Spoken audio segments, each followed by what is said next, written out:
What's up, everybody? And we are here having a healthy debate, a discussion. Can you see the names on my shirt right now? So you know what we are talking about. Top five, top five, top five. This is the top five Bay Area rappers of all time. Let's go. Gotta live for today and forget about the past.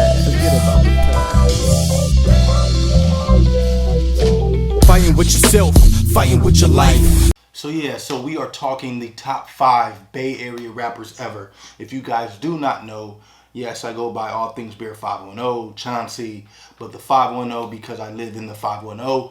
I am a product of the Bay Area. And this episode is very near and dear to my heart, especially because we're going to be talking about hip hop on this show or on this channel, especially with beer, hip hop, Bay Area. I have to talk about it. This is a video I wanted to do for a long time.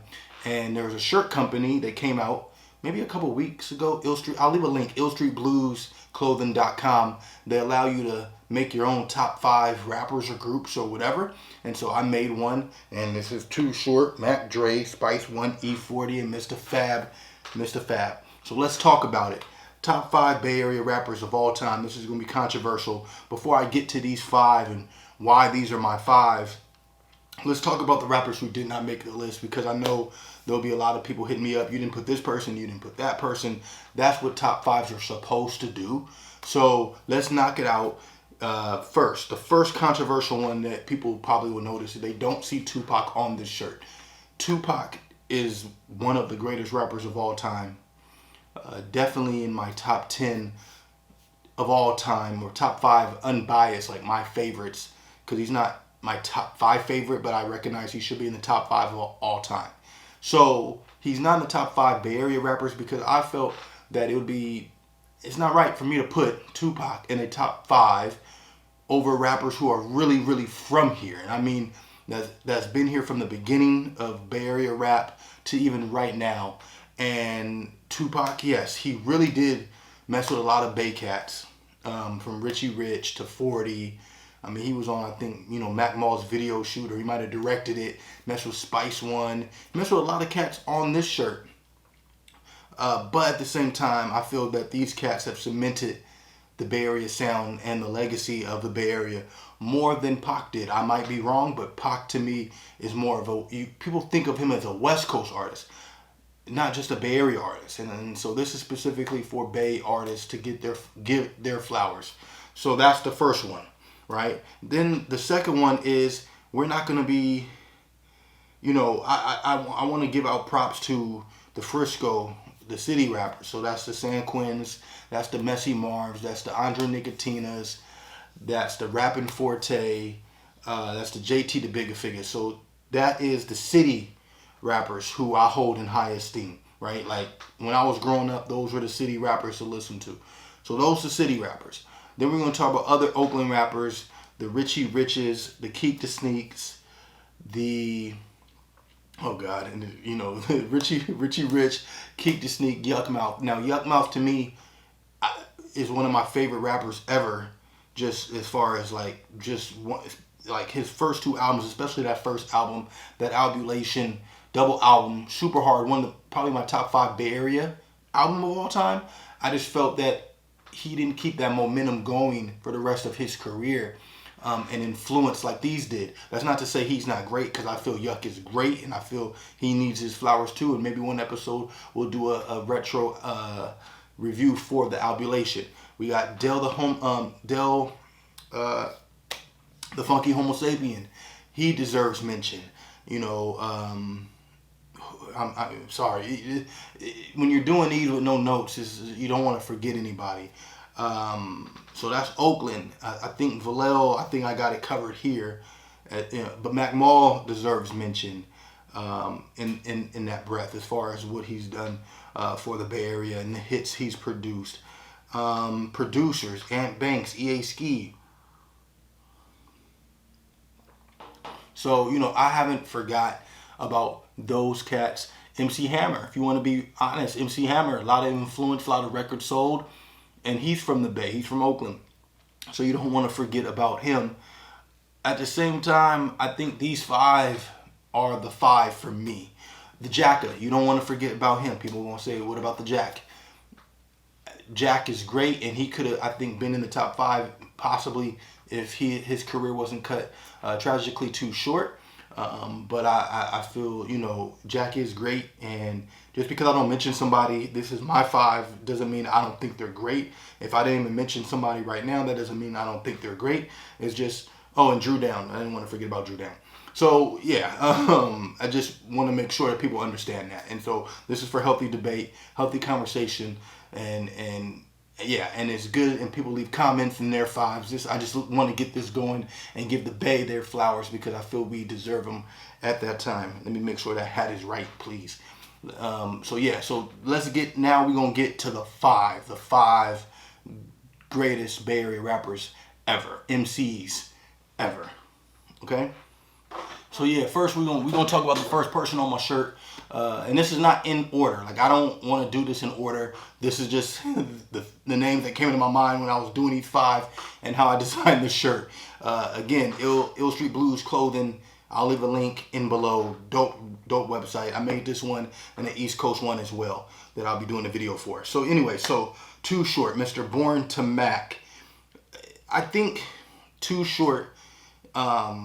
He should be in everybody's top 5 of all time. Like, I think he, and I'm 35, so I wasn't listening to hip hop music when he first dropped, but I do remember my father having like Too Short white tapes, and telling me not to play them. And when I played them for the first time, I remember I was probably like 8, 9 years old, and by then he was probably on his 8th or 9th album already. It was like, wow, what am I listening to? I felt like, even the feeling I got when I first heard NWA for the first time, but even worse, like, just, the shit he was saying on Freaky Tales and Dope Fiend Beat, just was, was crazy to me at the time, and crazy now. Like, those 2 songs are classic. Like, Freaky Tales is one of the best hip hop songs ever. Dope Fiend Beat is one of the best beats to me ever. And that's just, that album, but, I just feel saying Too Short, Born to Mac, one of the greatest hip hop albums ever, one of the greatest debuts to me ever. He put the Bay on the map to me. Classic album cover. And I feel, with that, he was one of the first rappers I remember being on Yo MTV Raps, watching Yo MTV Raps as a little boy. I remember seeing, him with the video Too Short. I just remember seeing him and not anybody else from the Bay at the time. I think MC Hammer, but I didn't even think of him as a Bay rapper when I was young, and I didn't think of Humpty Hump either. But Too Short was the Bay, and his influence is the Bay, and so many albums, so many features. I mean, he's been on big albums, he's been on J albums. At that time, during especially the East Coast West Coast beat, for him to be on Life After Death, for him to be on Volume 1, for him to collaborate with everybody in the game, tells you the respect that everybody had for Short. He had the Life is Too Short video. He's, he Too Short is the Bay. And any list without him is sacrilegious. And, was I the biggest Too Short fan growing up? No, I was more into like Wu-Tang and super lyrical cats. But at the same time, I did respect him, and there were certain songs I loved from him. And, being older now, I do respect him, and I do hold him in high regard, in hip-hop high regard. And I feel that everybody should give him flowers because he's one of the best of all time. Now, criteria for 5, I'm influence. Am I holding album sales in that? No, not too much, but your influence, your catalog, your longevity, those are things that are very important to me. Your influence in the game, your influence on a region, and Too Short from Oakland, California, really put it down for the Bay. He was like the first. Like a lot of people have like Rakim or KRS-One in their top 5, right? Because when they came in 88, 89, 87, 88, 89, like they changed rap. Big Daddy Kane, Kool G Rap, they changed lyricism. Too Short changed it for the Bay. Like I don't know what it was before Short, but I know it was Short and then after everybody else, right? So it was like a before Short and after Short. and just, big up to Short. I think he deserves to be in everybody's top 5. Just that's why he's on my shirt, just because he started it. I feel he started it, and much respect to him. So when we talking albums, essential albums, of course, Born to Mac, Life is Too Short, Get In Where You Fit In, Cocktails, Getting It, Shorty the Pimp. I just remember this big promo for his 10th album. The man has a whole bunch of albums, man. But those are the essential albums for Short. Those are the albums you need to listen to if you've never listened to Too Short again, ever. Those are the albums you need to listen to. Those right there. So yeah, now we talking about Mac D.R.E., Mac Dre. As a young boy, my great grandmother used to live on the Crest, and so it's really dope to have just everything full circle for me to have a top 5 and have 2 Vallejo rappers on this shirt. Because Vallejo is really near and dear to my heart. We used to go to my great grandmother's house every summer, and so Mac Dre, my cousin, rest in peace, Chemo, the Dutta Man, as some of you guys may know him. He put me on to Dre early when we was little, like 95. I was listening to Mac Dre, California Living, In Motion, just those songs early. Like I was brought in early, 19 years old, listening to Mac Dre. Mac Dre's influence, I think he's the father of hyphy music. I know I was hearing an E40 interview with Vlad. I was watching, and he was talking about he was doing hyphy music, and I think he was, but at the same time, I think Mac Dre, when I think hyphy, even though Keek was, I think, the first one to say it on record, I think, Mac Dre's sound, his influence after he passed, hence Drake and other, like Mustard and other people's, and like LA, people's sound, and I think a lot of folks got their stuff from Mac Dre. Even people dancing on top of cars and doing a lot of things that he was doing. The movement, when we talk about just the movement and his influence, the Thiz movement and the people he put on, like I got Mr. Fab on this shirt, is because of Dre. I mean, he had a couple albums, Young Black Brother, and What's Really Going On, and then he got locked up for some years, and then he comes back. When I was really listening to him, it was in '98, Rapper Gone Bad, from Thizel, Washington. I'm naming all the albums. Ronald Reagan, The Game Is Thick, It's Not What You Say, It's How You Say It. During that time, '98 to 2004, as far as Bay rappers, and Yuck was one of them. Dre was definitely probably my favorite Bay rapper. My boy Reg, my boy Ant, big into Dre. Reg is Doobie. My boy Reg is a cousin of Doobie. Shout out to Doobie. And so yeah, just was a big Dre fan. I think his influence is bigger after he died than when he was alive. I just named a whole bunch of albums for you. A whole bunch of albums for you to go and check. He has classic joints, songs, albums, and he's just a classic figure. And I think his influence and his albums and the albums that he put out while he was alive, and the compilations that he put out while he was alive, and the lingo and the slang that he put out, and just is phenomenal. And I think it's dope that he's lived past his death as far as legacy, and it's sad to not have him here to see all of that. But at the same time, I think he would be a rapper that is truly missed and was gone way before his time, and definitely I feel he should be in everybody's top 5, but this is my top 5. So Mac Dre, top 5 for sure. So now we talking SpiceOne. SpiceOne. One of the dopest rappers, period. Like Bay Area, whatever. SpiceOne has like classics to me, album classics. America's Nightmare. Man, my man got Method Man at his height on the album. Like 94, he got Method Man, prime Method Man on his album, right? To Cal Method Man on his album.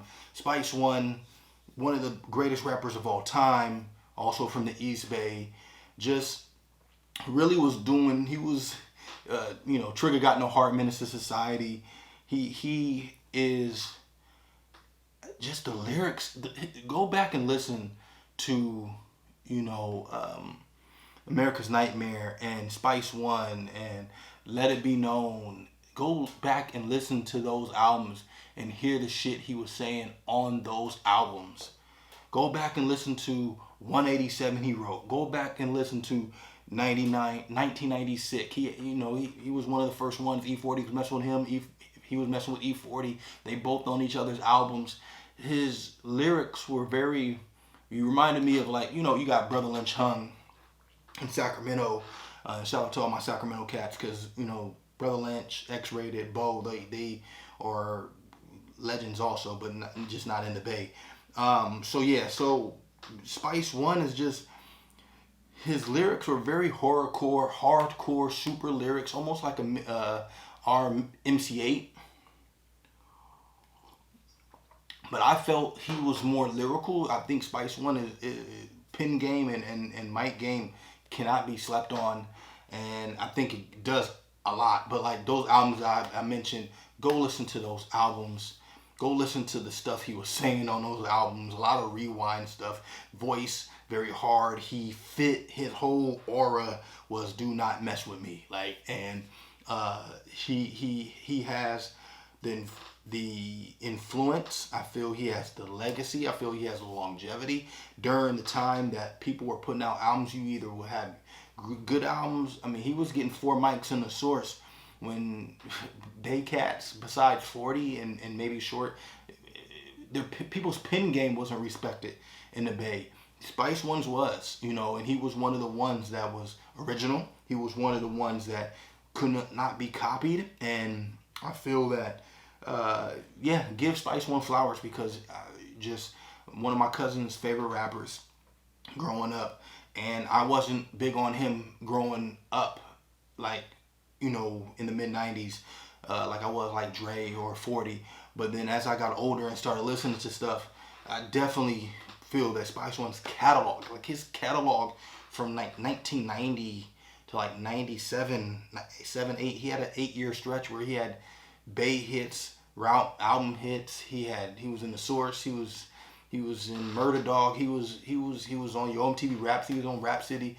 He was on major movie soundtracks. He was in a movie. SpiceOne definitely needs to be respected as one of the top 5 Bay Area rappers ever. One of the top rappers, period, ever. One of the best West Coast rappers ever, in my opinion. So SpiceOne, definitely. So now we talking Mr. E40 himself. I think the most influential rapper from the Bay right now as we speak. Just a legend from Vallejo, California magazine, Street. My man got 30 albums, man. And, I think there's a lot of people from the East Coast or from other areas, not the South, because I think the South messes with the Bay a lot, but there's a lot of people that were turned off by his style, but you know what? Besides, you think about it, Ghostface Killah and a couple other rappers, he stuck to him. His style is very original. It's him. I know I was talking about hyphy music, but when I think of E40 at the pinnacle, it was like mob music and game. He was and the slang master, and a lot of stuff he was saying, people saying now. His influence, his albums. He has not only Bay classics, I feel like rap album classics. I feel In a Major Way and The Hall of Game. Those are my favorite 2 albums from him. And he just, just original. Just E40 is the epitome of original. He cannot be duplicated. I don't think there'll ever be a rapper who sounds like E40, looks like E40. One thing you gotta respect about Mac Dre with this, E40 was sick with it. He put his people on. E40 and Mac Dre from Vallejo, like as people say, the last stop in the Bay. I'm from Fairfield, but a lot of people say the last stop in the Bay.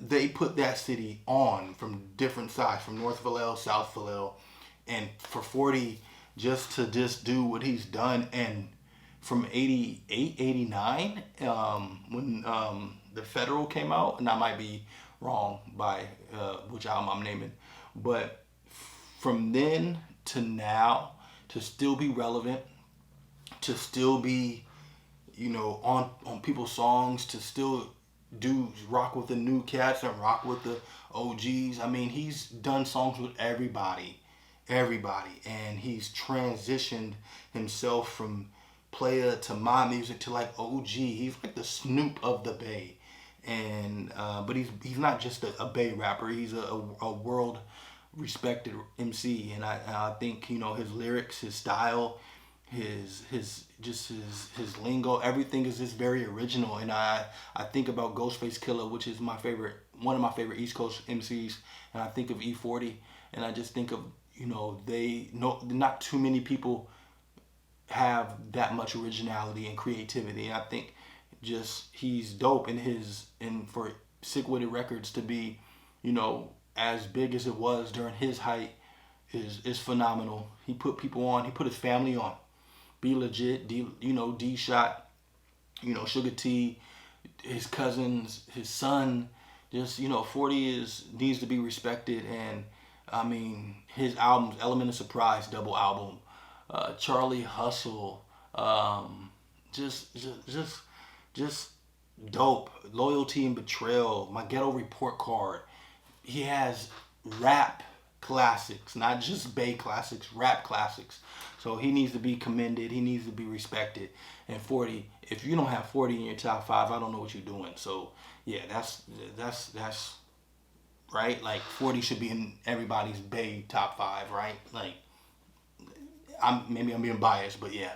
So then we talking about Mr. F.A.B. himself, Mr. Fab. I'm sitting down, so it's kind of hard for some cats to see that Mr. Fab is on the shirt. But, I struggled with the 5, not because I couldn't think of 5. It's just that, there's a lot of MCs that I respect, but Mr. Fab's hustle is what I respect the most. His influence, his community work. There's a lot of things I respect about Fab other than just MCing. One of the things, though, another thing I respect about Fab is he's an MC. Like, I was, a Bay Area rapper who prided himself on lyricism and bars, and battling people, and almost a Bay cat having an East Coast sound. And I remember Fab as somebody I looked up to during the Nig Latin days. He was in magazines, and he was battling cats. He was on the battle circuit. And I thought, like, oh, if he can do it, I can do it. Just somebody who just was, a lyrical Bay rapper, which you didn't see too much besides like Souls of Mischief. He was just, made me proud, right? Backpack rapper from the Bay. At the same time, you fast forward, and then Dre signs him, and he puts out Son of a Pimp, classic Bay album, and he puts out the Pedestrian, and then Son of a Pimp 2, I think, is his greatest work. Had songs with Kendrick and Jadakiss and a whole bunch of dope respected cats in the industry. I think he even had a beat by Pete Rock, right? Like he's a Bay hip hop legend, and he's a hip hop head who put that, and he's from Oakland though, right? So he put his hip hop head with also being from the town. He blended the two, and they mix beautifully. And he has his dope era clothing, and he's penned and wrote a whole bunch of songs for people. And I think he's even been Grammy nominated. I think just the first 4 cats I name, I think like they'll be on a lot of people's 5. But I think what Fab is, he's transitioned. He's like bridge between those, like the 40s, the Dre's, the SpiceOnes, the Shorts, into like the newer generation. Like he put the two together. And there's a lot of Bay rappers who could be that 5th spot and sit amongst these 4 legends. But I feel Fab is the one rapper who has bridged both eras, like that 90s mob music to the hyphy music, and then took it a different place. And then there's a whole bunch of new cats in the Bay who are great. And, you know, when I make a list 15, 20 years from now, they'll be on that list. But I think Fab is the start of what you see now. And I think to be a hip hop head, super MC, lyrical backpack rapper like he was on Nick Latin, and to transition that to Son of a Pimp and give you what he did on that album is phenomenal. You don't see it, and that just shows it was always in him. And just Mr. Fab, thank you for everything you've done for the Bay in this era, right? And that's my top 5. Some cats will, a lot of people should disagree, and that's fine, but that's my 5, and I'm sticking to it. And let's get the conversation going. Leave comments, like, subscribe. Tell me what you think about what I'm saying, and if you don't like it, just let me know. Just, please. I want to have that conversation going with people. So yeah, that's my 5. Hopefully I didn't forget nobody when I mentioned people. I probably did, but it's late night, so forget it. But that's my 5, and hopefully you guys enjoyed it. Please, if you did, subscribe to the video or subscribe to the channel, like the video, leave a comment, dislike it, tell me what you think. Talk to me, I talk back. Until next time, you guys take care. Peace and love. 100.